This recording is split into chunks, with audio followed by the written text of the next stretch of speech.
What's up, guys? This is Wenzes. Welcome back to my channel where we talk about creating an epic life on your terms. Today we're talking about extroverted sensing and how you can use it to progress in life. And let's be honest, most of us are really good at intuition and having a great vision of how things should be, but the practical aspect, that's the difficulty. And I really had to learn how to tap into that, and it really changed my life tremendously and transformed everything. And now I'm finally able to make progress over and over again. I feel alive, and I want to share with you how you can do that as well. Before we get started, let me remind you, if you want to take the next step and you want my help in that, then sign up for the bootcamp or work with me privately. You find all the information in the description. So let's first talk about extroverted sensing. In INFJs particularly, extroverted sensing is the last function. It's the fourth function, and it's the one thing we actually struggle with the most. And if you're an ENFP, for example, it is introverted sensing. And for this example particularly, it does not really matter. It's just more of a thing you were really good at intuition, and the practical aspect, really taking action, is the one that you're lacking. And so a lot of us have this, and it's important to understand that there's nothing wrong with this. There's nothing that will make, let's say, an ESTP or somebody who has like the different preferences in their personality type, it doesn't make life easier for them. It really doesn't. I know a lot of people think, oh, okay, because you're a rare personality type, it's so much harder because there are not many people that you can resonate with. I get that, but we assume that we all watch YouTube. We assume that there are people out there like us that we can actually communicate with. We can actually make that happen, because yes, none of my friends has my personality type, but each of them has a different personality type themselves, and we all get along. So it's really more about understanding our strengths and our weaknesses and how we can use them the best. So if you look at the human body or the human mind, it's actually the left side and the right side. And the right side of your brain or your mind is corresponding to the left side of your body. And that is really the one where it's all about intuition, it's all about creativity. So your right brain is really all that entails. Having all the aspects of we all know and love, the fantasy behind it, music, art. And the left side of your brain or the right side of your body, that's really the heart logic part. This is where the action happens, and this is exactly where we would find extroverted sensing. So how are we going to use that to our advantage? So first off, it's important to understand that we can never do as much in this area as, let's say, somebody who has SE or extroverted sensing as a dominant function, but that does not mean that we shouldn't utilize it, because this is what happens. We're so aware that we cannot really improve in this too much, that this is always going to be something that we will struggle with, so we project. Why does that have anything to do with each other? Let me explain it to you. So right now, you're in a position where your intuition is very strong, which means you perceive a lot. No matter where you're at,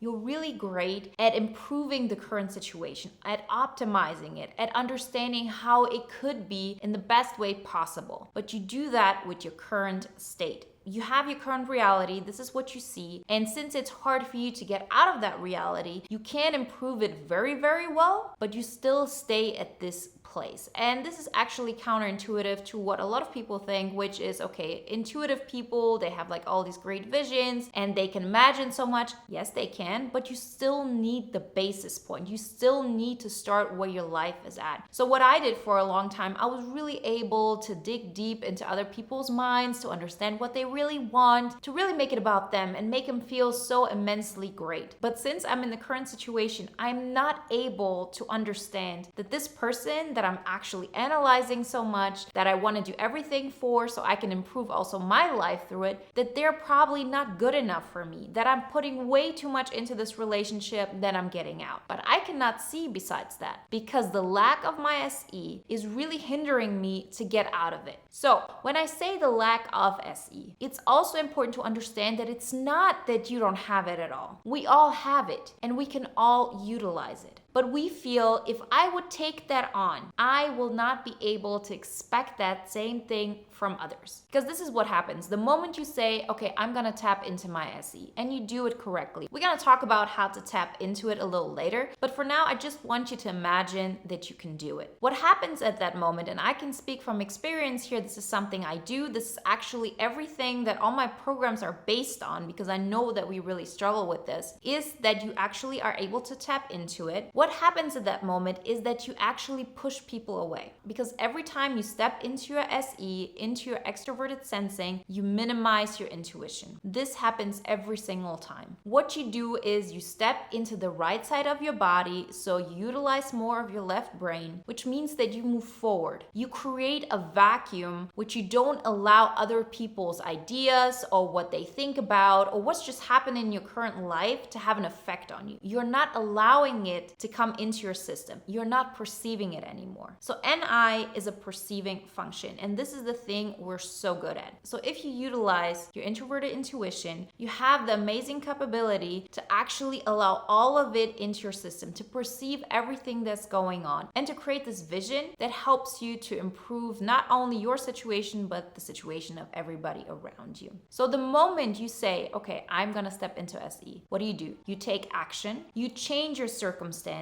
and you fill yourself up with yourself. So this is like something that is probably a little hard to understand, but this is something I know for sure. Like, I have no doubt when it comes to this because I have lived through it. It really happens that when you say, I'm gonna step into SE, you push people away. You're not able to perceive them that well. Because one of the reasons why you're able to perceive them so well is because you have numbed yourself out of what you want, of what you want to create, what is important to you. You pretty much hollowed yourself out so you can perceive even more. This is a strength, and it can be a weakness if you go overboard. And I know I went way overboard when it came to this. I knew I wanted to improve. This is something we all have in common. And since I never wanted to tap into SE because I wasn't as good at it, because there were so many people around me who were doing it so much better, and I felt like if I give them what they want, they will help me to improve my situation, my circumstance through their SE, so I don't have to actually utilize mine, because mine is never gonna be as strong as theirs is. So what did I do? I actually minimized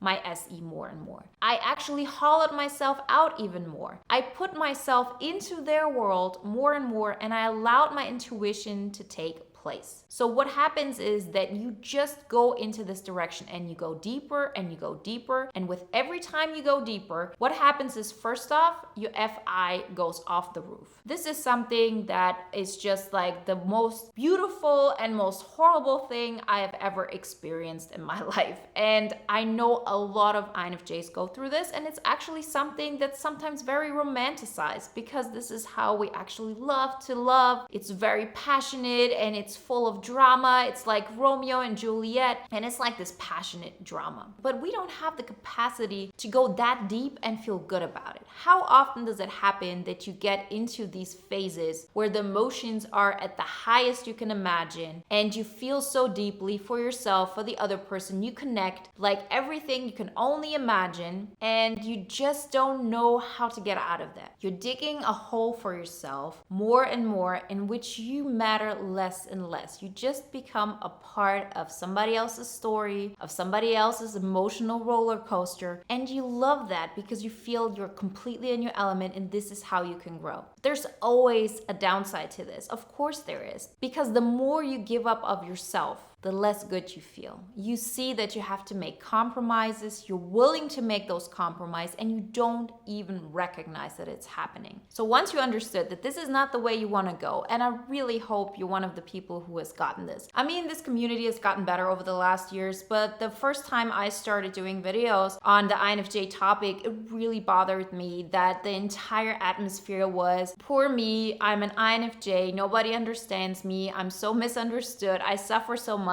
I just want to help people, and I just want to have deep connections, and people are just out to get me. This kind of attitude made me really sad because I knew that people were suffering, and there was nothing out there that helped them to actually have the strength and have the self-confidence and the love for themselves to change the situation. Because the thing that will get you out of this is to go into the other direction. It's to understand that you don't need these deep passionate, full of drama-filled loves, which can be like a drug. And you know these drugs, they can go up and down, but this is not the thing that makes you feel secure. It doesn't make you feel like you are yourself and you're being appreciated for it. So why does this really matter when we're talking about extroverted sensing? It matters because extroverted sensing gets you into a position of where you want to be. It helps you to create a life that represents more and more what you want to imagine. It's a step-by-step process of really bringing all your thoughts and all your vision that you have despite what the people around you want. It's all about what you want, and SE is making that a reality. It's making sure that this thing has a ground, because the more you have the reality reflecting back to what you want and who you are, it does not matter what the people around you want. You're still helping them, you're still there for them, but you're never doing it at the expense of who you really are. And in the beginning, this was a very difficult concept for me, because remember, what we have been taught and how we have been conditioned as children is the easiest way for us to get what we want is to actually neglect our SE because we're not really good at it, and we're willing to use other people's SE in order to get better at our life, to get closer to where we want to be, and we just do that by giving them more of our NI. We're allowing their vision to spill into ours, and we help them realize that. I mean, how often have you been in situations where you had a really good friend, somebody at work, or like a love interest, and you felt they could have this great life and they would have all this potential, and you know exactly what they have to do. It's just like this thing that pops up in your mind, and you're willing and able to do everything to make that happen for them. You can tell yourself that this is because you're a good person and you want to help other people, but let's be honest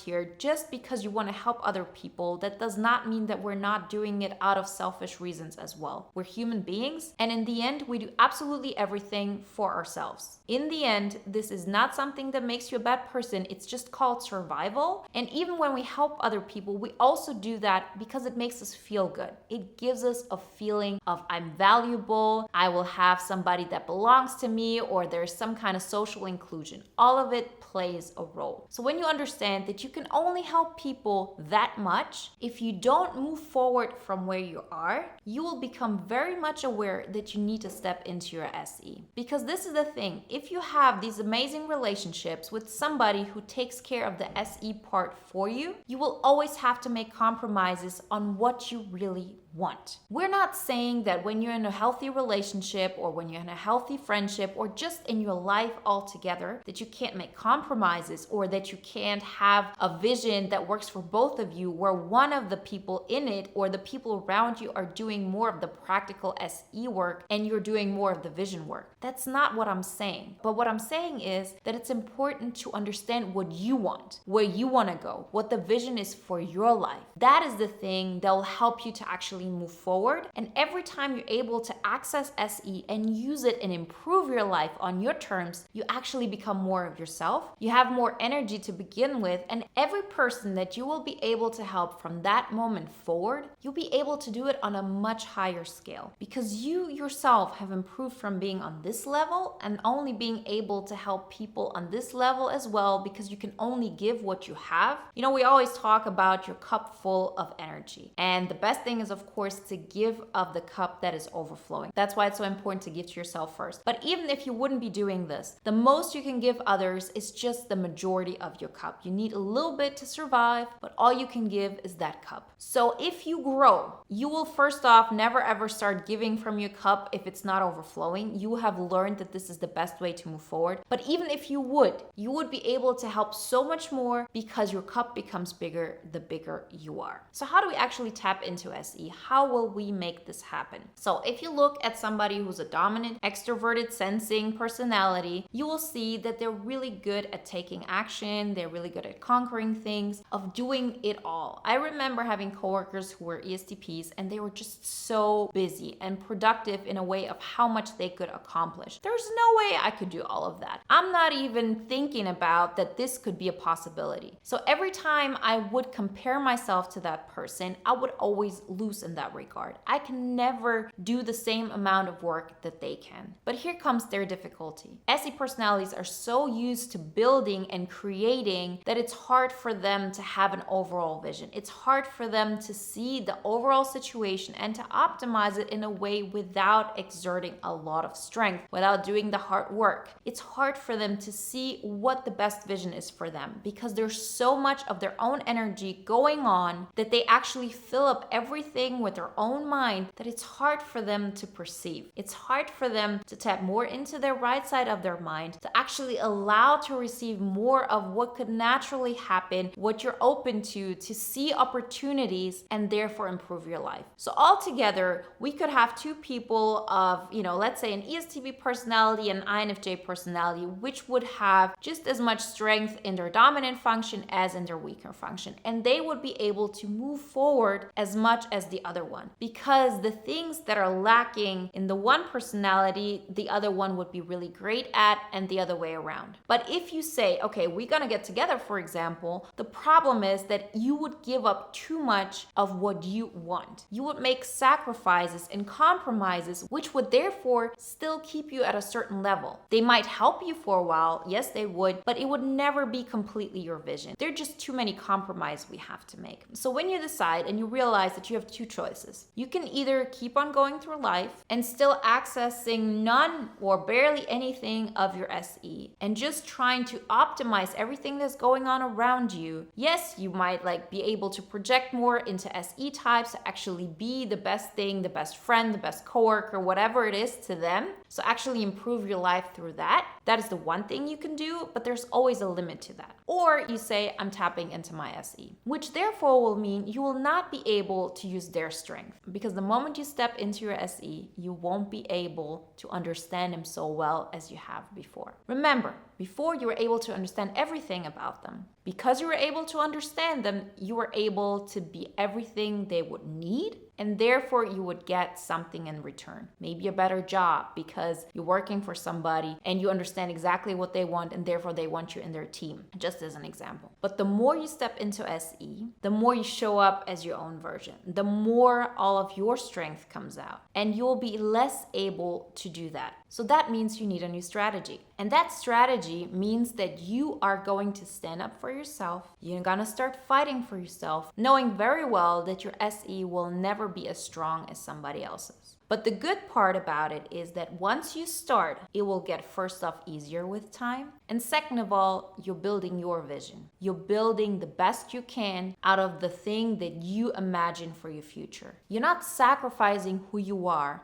for others. So once you say, okay, I'm going to do this, you will feel a lot of abandonment. You'll feel a lot of not being able to actually connect with people how you used to before. And probably you will feel like nobody will like you, nobody will accept you, and you won't be able to have any kind of social inclusion. This is a normal step because up until this point, we have always taught ourselves, and this is how we've been conditioned, that the reason why people like us is because we understand them so well, because we can give them what they want. So the moment you start thinking about what you want first and your own opinion mattering more and stepping into SE and doing those things, you will be less and less connected to them, and therefore you can't have that same relationship dynamic you've had so far. So this is theory so far. It works in reality just as that. I can guarantee it to you. As I said, I went through it. This is the one thing I'm 100% sure about, that this works, because as I said, I'm living it, I've been living it, and I'm never going to change that because it catapulted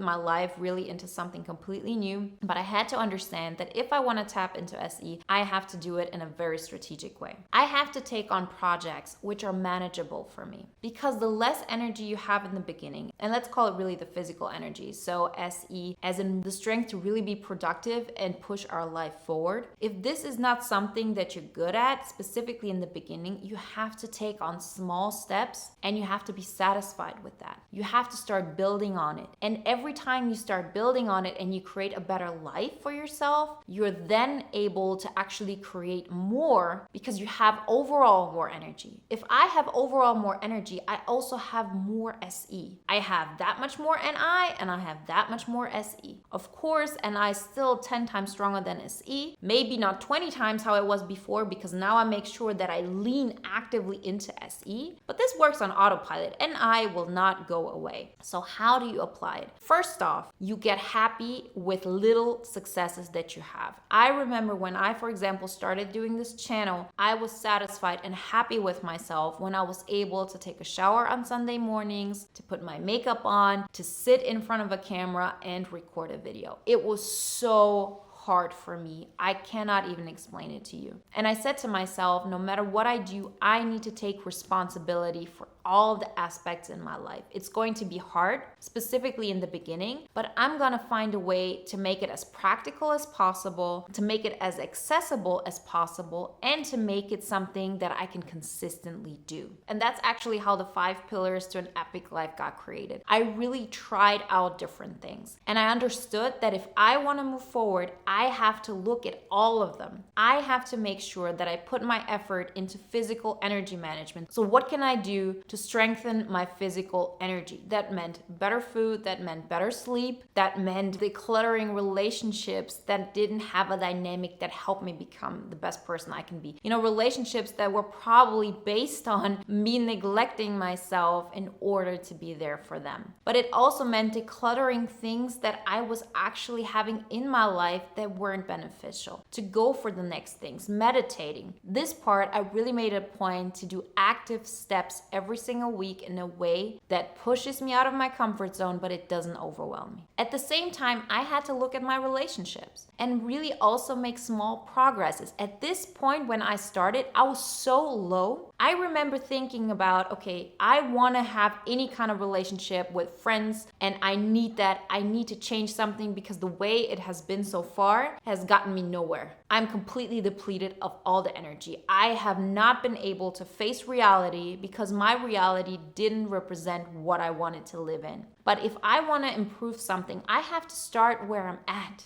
and then build on it, because my vision is going to be there. Even if I focus on SE, my vision is not going to go away. But now I know that I'm the one who's going to make it happen. So I really made it a point that once a week I go and meet a friend for lunch. Like, I really did that, and it was hard for me. Like, even thinking about it, okay, on Saturdays I'm going to meet with this friend, next Saturday I'm going to talk to her and we're going to have a coffee. This was hard for me, but every time I did that, it re-energized me. I understood that there's also energy to be gained from that. So I put my SE into calling them, getting up and going there. Because at some point, if you're that depleted, it's even hard for you to put your step forward in that direction. But that is exactly what SE is. And the good thing is, once you start, it's like this thing that gets faster and faster, and you haven't even realized that. And things that used to be so hard for me are now easy and they're flowing because I was able and willing to step into it. The third thing I looked into was my wealth management. I realized the more money I have, the more wealth I was creating for myself, the more I could actually live out what I wanted. So it meant to go for the better job. It meant to create more money that would help me to create what I want as in this business. Because the first years, I didn't have time to put all the energy into it that I can now. So what did I do? I created more money so I could hire people who would help me with editing, who could help me with publishing all of those videos. This is something I did to move my vision forward. And I also understood that it helped me to really be in atmospheres that allowed me to dream even bigger, that allowed me to travel the world, and through that have even bigger visions of what I could achieve, to really enjoy life in this moment. The next thing, and this is also a huge one that a lot of us struggle with, is vocation. If you don't have any kind of vocation in your life, specifically as somebody with NI as your dominant function, you're always gonna feel like something is missing. And we've been living it out all our life. It's not like we haven't. Just most of the time, we've done it in unhealthy ways. So for example, we're having a friend and we're being the codependent person who allows them to stick in their misery because we're here and we're making them feel better, instead of really stepping out into our own and really fighting for ourselves and showing them through that we can do it, and since we can do it, they can do it themselves. But on some level, level, we don't believe they can do it. So we're there to save them. But now when you step into your SE, you know that you're the only one who can save yourself, and therefore you know they're the only ones who can save them. And because you do that, because you step into your own vocation and you say, I'm doing this outside of my closest relationship. I'm not doing this in a codependent manner. I'm finding a way how I can contribute in a way that is already part of me, something that I love to do. It can be your business, it can be just something you do as a volunteer. When I started this wasn't even supposed to be a business. I was putting money into this in order to fulfill my vocation because I needed this. I needed to connect through my authentic self. I needed to share my voice, and that is the thing I needed. So all of those aspects in the end are SE aspects. That's why the 5 pillars are set up this way. The 5th pillar is priority management. And here too, you learn what steps to take in order to make all of it happen. Because if you're somebody who doesn't have a lot of physical energy to begin with, you need to be very certain where you put your energy at. And then you make progress. So I learned that stepping into those 5 areas, and it's not like I thought of the 5 and then I did that. I tried out different things and I understood these are the things that make the difference in my life. That's when I understood, okay, I'm improving my life step by step.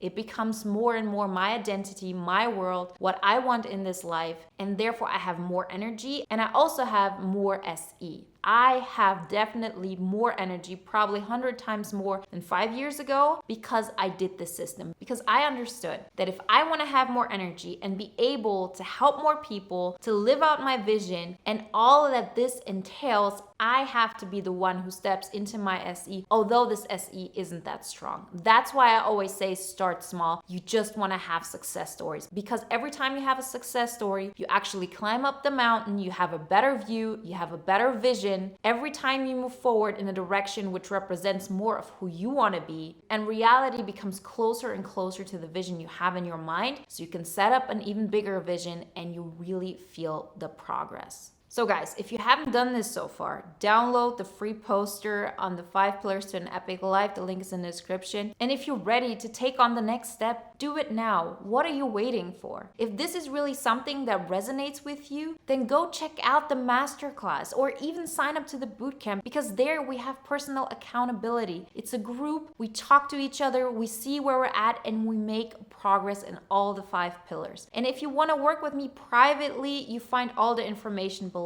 as well. You deserve an epic life, so go for it. And if you want to watch another video now that'll make it even more clear to you, then watch my video on how to have the energy to go after your dreams. Like always guys, I wish you a wonderful day, a great week, and I talk to you next time. Bye.